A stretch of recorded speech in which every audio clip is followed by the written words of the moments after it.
Okay, so you want to own a laundromat. Find a space, fill it with washing machines, unlock the front door, and watch the quarters roll in while you're sitting at home doing nothing. That is the dream people sell. And honestly, parts of it are real. The United States has somewhere between 29,000 and 35,000 laundromats, generating roughly $5 billion a year in gross revenue. The industry has a historical success rate of somewhere between 95 and 96%, which is extraordinary when you consider that most restaurants fail within the first 3 years. And the average cash return on investment sits between 20 and 35%, which beats a lot of things people put money into. So this is not a fantasy business. The numbers are real, but the space between the dream and the reality is where this story actually lives. Because a laundromat is not a passive investment. It is a utility infrastructure business that happens to look like a storefront. Every coin that drops into one of those machines sets off a chain of mechanical events that slowly, quietly, relentlessly cost you money. And if you do not understand that chain before you get in, you will feel it in very painful ways after. So let's start at the beginning. Before you own a single washing machine, before you sign a single lease, before you spend a single dollar, let's talk about where your laundromat is going to be, because that decision alone determines whether this business works or whether it doesn't. 87 to 90% of every laundromat's customers come from within 1 mile of the store. 1 mile, not 5 miles, not the whole city. 1 mile. That means if the people within a 1 mile radius of your chosen location don't need your service regularly, you do not have a business. You have an expensive room full of machines. The people who use laundromats most are renters. Specifically, renters who do not have washers and dryers in their apartments. The median household income of a typical laundromat customer is around $28,000 a year. These are people living in older apartment buildings, student housing, dense urban neighborhoods where the buildings were put up decades ago and never retrofitted with laundry hookups.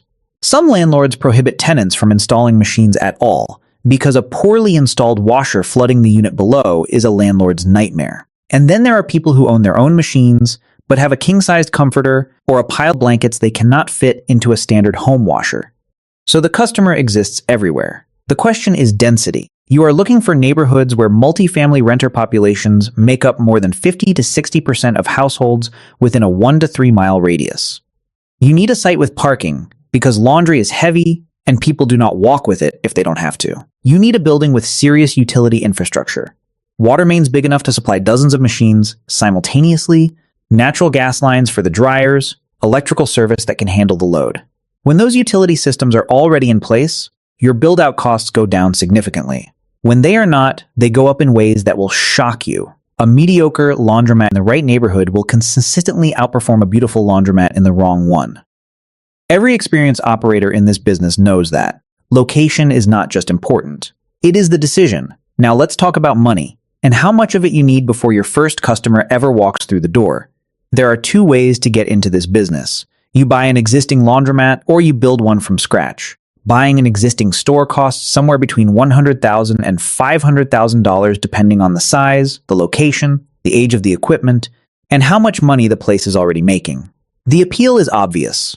You walk in on day 1 with an existing customer base, a revenue history you can verify, and machines that are already running. The risk is also obvious. Those machines might be old. The lease terms might be terrible. The previous owner might have deferred maintenance for years. You are buying someone else's problems along with their customer list. Building from scratch, or completely retooling a space that has never been a laundromat, costs more and takes longer. Total development costs for a modern mid-sized facility, somewhere between 2,000 and 3,000 square feet with 30 to 50 washers and a matching number of dryers, typically run between $200,000 and $500,000. Large urban installations can hit $1.2 million. Here is where it starts to get real. Commercial front-load washers, the kind you need for a serious operation, cost between $3,000 and $7,000 each for standard 20 to 40 pound capacity machines. If you want the big ones, the 60 to 8 pound machines that can handle comforters and bulk loads, those run $10,000 to $15,000 each, sometimes more. So for a 30 machine washer floor, you are spending somewhere between $90,000 and $200,000 just on washers. Before you buy a single dryer, commercial dryers run $3,000 to $10,000 per unit. Stack dryers on the lower end, large single-pocket industrial dryers on the higher end. Then you need to actually hook all of this up. The plumbing alone for a commercial laundry is serious work. You need 3 to 4 inch drain mains, lint interceptors so you are not sending lint into the municipal sewer system and getting fined for it, backflow preventers, commercial water heating systems. That work costs between $5,000 and $20,000, depending on how much infrastructure the space already has. Electrical panels, step-down transformers, and the gas headers that feed the dryers add another $20,000 to $50,000. Total facility renovation costs for a gutted space can run from $50,000 to $200,000. And you are still not done. You need payment systems. The old coin-only model is disappearing fast, and we'll get to why in a moment. But if you are going modern, card readers, recharge kiosks, mobile app integration, that runs $400 per machine on the low end for basic card readers and up to $5,000 to $15,000 for centralized management kiosks. Security cameras with cloud backup, $2,000 to $10,000. Seating and folding tables, another few thousand. Change machines, if you still accept coins, anywhere from $1,300 to $10,000 each. Detergent vending machines, signage, insurance, legal fees to structure the business entity. By the time you open the front door for the first time, you have spent real money, hundreds of thousands of dollars. This is not a side hustle. This is a capital-intensive business that requires serious financial commitment before it earns a single dollar. Now let's talk about what it costs just to keep the lights on. Every day, every week, every month, before profit. Utilities are the largest single variable expense in a laundromat. They consume somewhere between 20 and 30% of total gross revenue, and in high-cost markets, California, New York, parts of New England, they can eat up to 35%. This is the number that catches people off guard the most. Water and sewer fees are the first and biggest hit. Commercial washers consume a serious amount of water per cycle, and many municipalities charge more for sewer discharge than they do for water delivery itself because processing the wastewater costs them money, and they pass that cost to the commercial users generating the most of it. A laundromat with dozens of machines running hundreds of cycles a day is exactly the kind of commercial user they are thinking about when they set those rates. Natural gas runs the water heaters and the dryers. And this is where the volatility begins, because natural gas prices fluctuate. When gas prices spike, which they did dramatically in the winters of 2021 and 2022, laundromat owners across the country watched their dryer operating costs jump without any ability to immediately respond, because changing your posted prices takes time and risks losing customers to a competitor who hasn't raised prices yet. Electricity runs the motors, the logic boards inside the machines, the lighting, the security systems, the HVAC, and the payment kiosks. That's a substantial draw, running constantly during operating hours. For a mid-sized store, the aggregate monthly utility bill typically runs between $3,000 and $6,000. In high-volume, high-rate markets, it can reach $8,500 a month. That is between $36,000 and $102,000 a year just in utilities. Before you pay rent, before you pay insurance, before you pay anyone who works there, before you spend $1 on maintenance or repairs. Speaking of maintenance, every cycle your machines complete is slowly destroying them.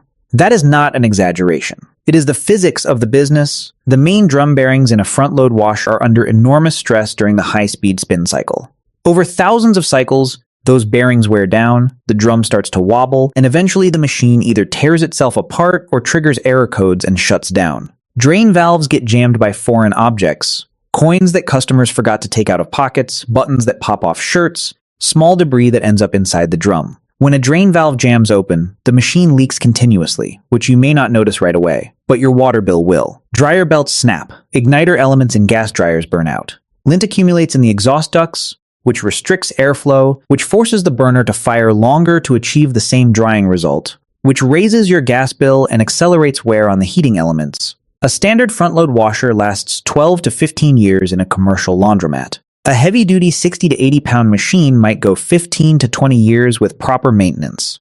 But proper maintenance is doing a lot of work in that sentence.